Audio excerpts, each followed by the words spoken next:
In a cozy house where the sunshine gleams lived Tom the cat with big bold dreams, and Jerry the mouse so small and quick, a clever little fellow with a playful trick. Tom would stretch and yawn all day, then spot little Jerry sneaking his way. "Gotcha this time," Tom would say, but Jerry would laugh and dash away.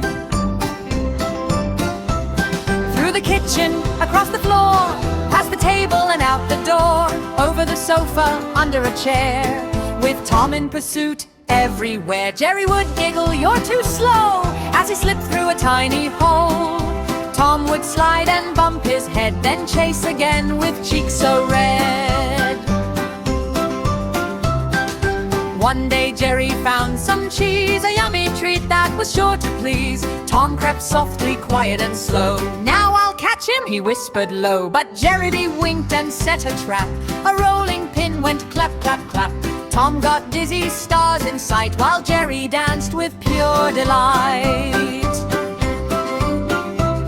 Still they played from day to night, their funny fights a joyful sight. Though they chased and raced around, friendship in their hearts was found. When the moon lit up the sky and stars began to twinkle high, Tom and Jerry side by side would rest their paws, no need to hide. For deep inside, though wild and merry, Tom loved life with little Jerry. And Jerry too, though small and spry, liked Tom more than he'd deny. So if you hear a crash or cheer, you'll know those two are always near, chasing, laughing, full of glee, best of friends as friends can be.